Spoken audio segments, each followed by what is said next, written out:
So they lent me the book so that I could read you a couple of pages. It has to do with that window that I showed you. So you come and look over my shoulder so you can see the pictures.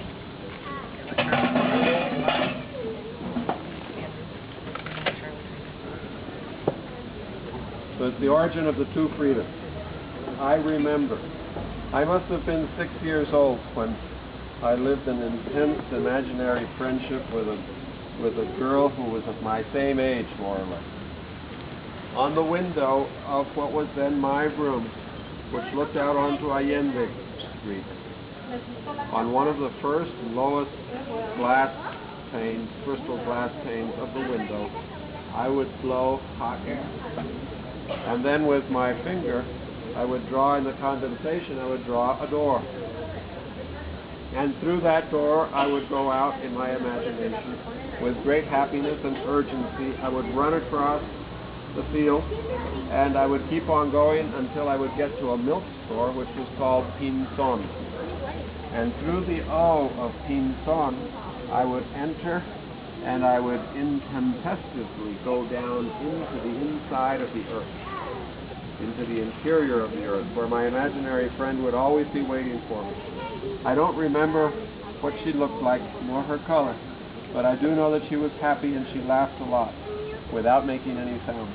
She was agile and she danced as if she had no weight whatsoever. And I would follow her in all of her movements, and I would talk to her and as she danced, and I would tell her about my secret problems. Which ones? I don't remember. But she knew through my voice all of my things. And then I would return to the window. I would enter through the same door that I would draw on the crystal glass. When? For how long had I been with her? I don't know. It could have been a second, or it could have been thousands of years. But I was always happy. I would undraw the door with my hand, and it would disappear. And I would run with my secret and with my happiness to the last corners of the patio of my house. And always in the same place, under a cedar tree, I would shout and laugh, astonished at being alone with my great happiness.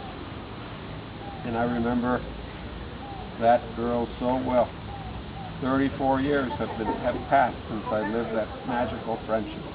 And every time I remember it, it becomes alive again and gets bigger and bigger inside my world. Here's the Pinzon milk store. What's the last name? I'm confused because we saw on the one wall it said 1929 to 1954. That would have made her 25, and that sounds way too young. She was 40-something. Okay, so she wasn't born in 29. Those dates, they were written as though they were birth and death. So,